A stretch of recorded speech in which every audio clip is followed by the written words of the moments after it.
Hi everyone, welcome back to Rucktravels. This video is all about travel safety, tips and tricks, do's and don'ts, things that I've learned along the way as well. I will be doing a video about particular parts of the world and perhaps particular groups of people if people think that's necessary. But for now, this is just a general overview of things that I would recommend going forward. An important message I'd like to send is that I'm very much aware that the perpetrators are the sole problem of these crimes and threats that I'm about to go into, and no one should have to take these precautions. No one should have to live in fear while doing basic day-to-day tasks such as walking home. This is just my advice and things that I'd recommend while travelling, because it is new environments ultimately, and you never know what threats could present themselves. So this is just my advice from me to you. If you want to take it, that's entirely up to you. Some of the things I've learned and had to experience, sadly, and some things have been very useful, so hopefully you can take something from it as well, but it is entirely your choice. Before we start, if you could like and subscribe to the channel, that would mean a great deal to me. It does help out the channel a lot, so thanks in advance for that. I'm just going to reel off a list of topics I think are relevant whilst travelling and go into a bit of detail with suggestions as to how to prevent crimes and threats presenting themselves to you whilst on the road. So a key value that I live by, not just in travelling but in life, is trust your gut and use your head.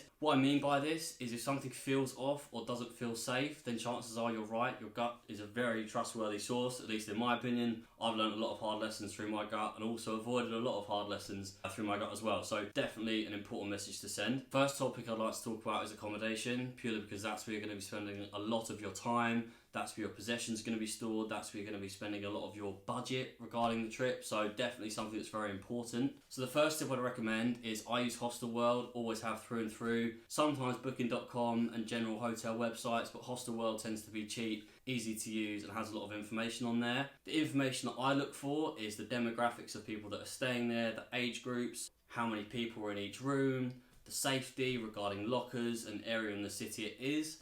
You can usually gauge what sort of people are staying there, what the area is like, which is very important.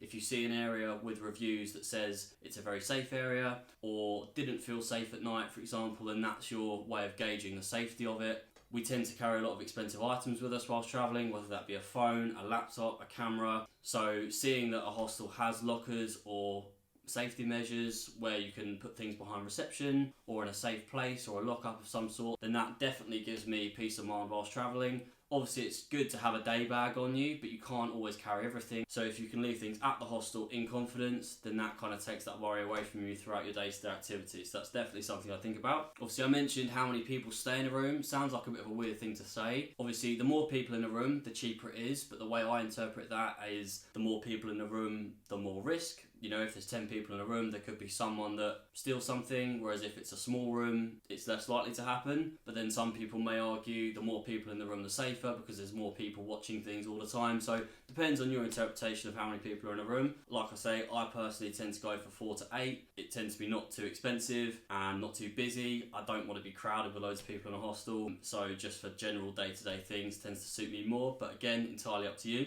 So the next thing I'm thinking about is instant personal safety tips. So arranging your iPhone to be able to contact emergency services without actually having to contact them yourself. This can be done by pressing the side button on your iPhone 5 times rapidly. You can check this on the Apple website as well. And then also through the Health app, you can arrange emergency contacts. So whether that's someone back home, someone that's traveling with you, which probably makes more sense. If you do split up and get lost and something bad was to happen, then you can arrange that. Your travel partner can basically try and find where you are or get people involved to help you. One thing I do at home anyway, just because of my mum's peace of mind, I always worry her when I go away because of the situations I get into, which you've probably established from the last video. I just find my friends. You know, if I've got my mum on there, she knows where I am. She can't necessarily tell what I'm doing, but if she sees that I'm moving around in the places that I told her I am, then she's got that peace of mind. So your family might appreciate that back home. But also just keeping track of your friends while you're away. You may split up at times for half a day or a week at a time, who knows, but it's definitely useful if you do lose anyone or you just want to make sure that they're safe or in the place that you expect them to be. So on Android as well, you can add emergency services to your lock screen, and if you press the side button 3 times, that can also alert the emergency services. Or alternatively, it can send a message to someone of your choosing with your location, like the iPhone situation as well. Social media is very good Social media solved a lot of problems, has found people that have gone missing, etc. The only thing I would say is there's two ways to look at it. I've seen a lot of travel influencers be very careful with social media whilst they're in dangerous countries. If you're in a place that is perhaps a threat to your immediate safety, then perhaps be a bit careful what you're posting on social media. Maybe don't post pictures with a location. Maybe don't post pictures with any significant landmarks behind you. Obviously, this is very extreme travel. I'm not talking about your Thailands or your Balis, but if you are a bit like me and want to go to places that are a bit more on the edge of things, then it might be sensible to make sure your pictures are very plain, or maybe don't even post anything at all. Just keep your friends and family informed where you are and what you're doing, who you're with. But again, like I say, social media can be a good thing. So one thing that comes to mind for me is Snapchat maps. I used to use it when I was traveling. I don't really anymore because I don't use Snapchat enough. But Snapchat maps, if that's on, I'm not sure how exact it is, so you'd have to double check, but you can set that up very easily through the Snapchat settings. And if you were to go missing, or I don't know, you just can't find your friend, for example, then that's one way of tracking each other down, so that's definitely worth thinking about. As I mentioned, we do tend to have a day-to-day bag with us, carrying laptops, phones, cameras, passports, documents, that sort of thing.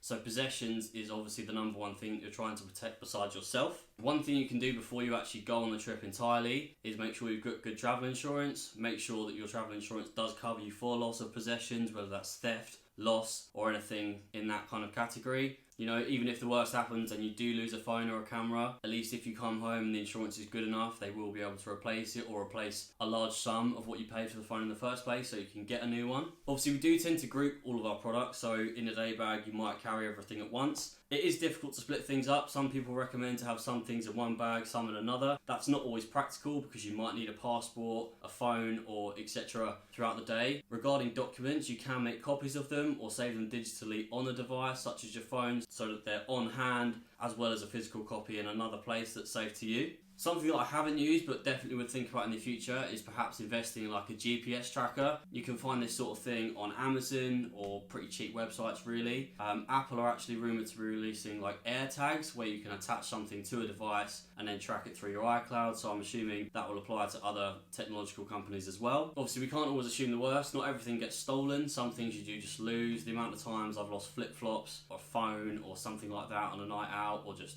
while at an airport or something. I think in Asia I went through about 6 pairs of flip-flops. Some were stolen, some were lost. Not recommending that you put a GPS tracker on your flip-flops, but something like a phone or a laptop, that would be definitely useful, I think. Even if it is unretrievable, at least you can know where it is. If it's local and you've lost it, then obviously you can just go and get it back, retrieve it. It might have been handed into the police or a hostel, so it's definitely something to think about. Other things to think about and buy, perhaps a money belt. Again, an Amazon job, £5, £10, very easy to get hold of. It's discreet, goes under your top, either across your chest or your waist. You can put bits of money in it, cards, even a passport or a phone if you were that concerned. It's just a bit more discreet as opposed to walking around with a fat wallet in your pocket. If you wear tight jeans, for example, and you've got a wallet that's pretty chunky, then it kind of distracts the attention away from it by having it on a little belt there as well. I mentioned lockers earlier regarding accommodation. The way to have portable lockers are padlocks. So some bags are actually built to protect and keep things locked away. I sometimes put padlocks on my big luggage bag just because if there was a risk of something getting stolen or ripped into whilst it's going through one plane to another, for example, then at least you've got that lock, you've got a key on you which you can unlock and lock at any time. If a hostel doesn't have a locker, then that's your mini way of having a locker for yourself. Obviously something else to think about, which is probably a more extreme circumstance, is buying like a personal alarm. That's something that lets off a really loud noise that attracts a lot of attention or deters a criminal from going any further than what they have done already. Definitely something that might be a bit more expensive, but if you were concerned about that sort of thing, then that's definitely a worthwhile investment in my opinion. I suppose as well with that sort of item, if you are in a terrible situation, then you've got some sort of solution to get out of it or get someone's attention if that's too difficult regarding screaming or shouting. Then if you've got an alarm in your pocket to hand, then if one press of a button sets that off, then that could definitely be very useful. So the next thing to think about is finances, purely because that is your fuel for the trip. Money is what's going to get you from A to B, it's what's going to feed you, or if you have a huge medical bill that your insurance won't cover on the day, like I've been through before, then it's definitely something you need to be vigilant on. From small to large scale situations with money, the first thing I'd say is make sure that your bank has a lock card option. I tend to use Starling when I travel, purely because of the international rates of ATMs and transactions, but one benefit as well is you can just lock your card, so even if you've got all of your life savings in there but the card's locked, If your card gets stolen or misplaced, no one can get into it. I've actually had a situation like this in Bali. I got my card cloned, which is a fairly common thing in Indonesia and Southeast Asia. Someone tried to take £1,800 worth of money from my card, which they would have got, but fortunately I did have my card locked. What I'd recommend is if you're not using your card, lock it. Only unlock it when you're using it. It takes 2 seconds to unlock, so it's not too much of a faff about. You just get into the app and then job done, lock and unlock, easy as pie. So definitely do that. One thing as well is just talk to your bank, just tell them where you're going. If you don't want to get a little fintech bank situation for traveling and you just want to use your normal high street bank, that's absolutely fine. Obviously you will potentially lose a bit of money in ATM fees and transaction fees, but if you're not going for that long, it might not make a big difference. So that's not a problem. Obviously, one of the main threats when we're overseas is petty crime. It tends to be like pickpocketing, little schemes where they try and put their arm over your shoulder, distract you and take your money. Like I said, I will do more videos regarding particular threats in particular areas, but one that comes to mind is Rio. On the beach, it's so common. People will come and talk to you. You can see their pals behind you ready to take your bags as soon as you lose attention. So it's just be vigilant, be aware, I think is the main thing. Be aware of your surroundings, who's here, how many people, how busy is it, what's going on, what's the atmosphere like, what risks are at hand. Also, very sensible to have a mixture of cash and cards, or even divide your money up amongst bank accounts. I'm not suggesting get tons and tons of bank accounts, but for example, I have a high street bank account and then I have my Starling or Monzo for when I'm traveling, and I just move money across to the Starling as and when I'm going to use that card, keep the majority of my money in my high street bank and then move it as and when I see fit. It is good to divide it. I wouldn't recommend carrying too much cash at one time. I tend to carry no more than £200 or £300 worth or dollars worth depending on where I am. Ultimately, if you've got cash, that's on your person and that's divisible, whereas if you lose your card, then you are risking losing everything on that card if you forgot to lock it or something. Whereas notes, you can divide amongst your body. You could have some in your shoe, some in your money belt, some in one pocket, some in another. So that's one benefit of carrying cash. Like me and Tom have had money stolen. It does happen, so just make sure you're vigilant again. Make sure you're aware of the conversion of currency. Thinking of the likes of Southeast Asia, their currencies are rather inflated. I think the Vietnamese dong was like 35,000 to 1. It might be a bit overwhelming seeing a transaction of 2 million dong, but turns out that might only be about 30 quid. So just make sure you're aware of that, because it could be easy for someone to take advantage and charge you 10 million dong. You might think, oh, well, you know, every transaction's millions worth, it's nothing, but you've actually just lost £100 as opposed to 30, which can make a difference. There's apps such as XE, or just Google it. Just Google £1 in dong or 1 dong in pounds, etc. wherever you may be. ATMs is probably the most concerning thing. You do get people that kind of hover around. If it looks a bit suspicious, a lot of people that look a bit dodgy are hanging around, then maybe go somewhere a bit quieter. ATMs can be cloned or clips can be put in the machine. Just be careful. The main way to combat that is the lock card option. Again, I must stress that, but also be aware, go to ATMs that are safe or in more upmarket areas perhaps. However, I do find in some countries, our cards or Western cards aren't really accepted in all of them. So try and find a bank that is, or go into the physical bank itself as opposed to an ATM. Going inside a bank offers you safety. In third world countries, there tends to be security that are armed, which definitely gave me peace of mind, as opposed to a dingy ATM down a street where anyone could be there. So definitely think about that as well. So I guess the best way to sum up is just general safety concerns. So walking down streets at night that aren't very well lit or on your own, like I say, these aren't things that you should have to think about, but it's just for your safety. You never know who's there. The more well lit something is, the safer you are, the more identifiable people can be, which is definitely a deterrent for crime. So just think about things like that. As you saw in the last video, drinks can get spiked very easily, whether that's here or overseas. So make sure you are watching your drinks. Use a straw, have your hand over it. Just keep an eye on it at all times. Don't leave it on the side somewhere and then come back to it 10 minutes later, because you never know what could be in it. Definitely talk to the hotel or hostel staff about the area and things they recommend. We got to Cambodia in the capital of Phnom Penh and we were recommended not to leave the hostel after 8 PM because of how dangerous it can be. We didn't really believe it, but we then spoke to two boys who had just landed in Cambodia from London, and on their first night went against the curfew rule of the hostel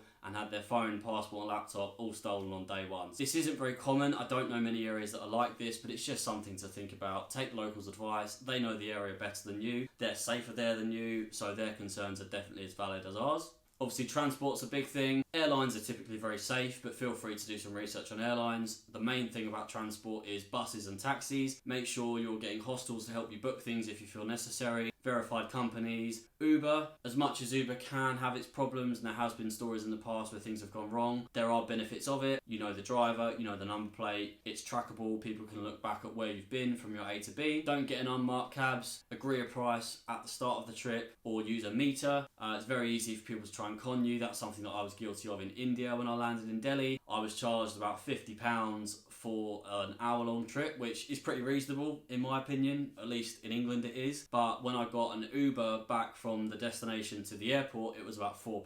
So I lost about 45 quid there for nothing. Just make sure you do your research, how expensive they should be. Uber's the best way to gauge it price-wise, but if you do have to take a normal cab, make sure it's with an official company and you pay via a meter or a pre-arranged price. Another thing, research local authorities. Who's there to help you? What kind of institutions or forces does the country have? What measures do they take? How good are they? How do you get hold of them? Is it easy? Is it not? If not, what's the alternative? Obviously, communicating with the authorities can be a challenge when overseas, or anyone generally speaking. So another piece of advice is perhaps learn a bit of the local language. Easier said than done. I know about 6 words of Spanish, 7 words of German, 3 words of French, so I'm not really one to talk. But if you can, definitely can get you a lot further than without. If you're able to ask simple questions or just have a basic conversation with someone, whether that's in a restaurant or taxi driver, police officer, it can make a world of difference. So if you can't do that, no worries, use Google Translate. But if you can speak it, it will definitely help you out. Like I say, you shouldn't have to assume these things are going to happen, but it's good to be vigilant and protect yourself and be ready for anything. If something terrible does happen to you and you get approached, or someone wants to jump you or something and they demand something from you, whether that be money, a phone, a laptop, just give it to them. It's not worth it. If you lose a phone, sure, it might be worth £1,500, but what's your life worth? A lot more than that. A laptop, it's nothing. You can get a new one, and if you can't buy a new one, what would you rather? A laptop that's gone missing or your life? It's very easy. It's difficult. I've been in situations where I've sort of fought back a bit or been a bit gobby. It's not worth it. If someone's got a weapon or there's a risk of them having it, then what's the point? There's no point. Just save your life, lose your phone, lose your laptop. It's so minuscule in the grand scheme of things. Thanks for watching once again. Hope you can all take something from this. Like I say, it's just a very sad world that we live in, that we have to worry about these risks and dodgy people around. This is purely my advice for your safety, so take it with a pinch of salt, or take it or leave it. It's entirely up to you.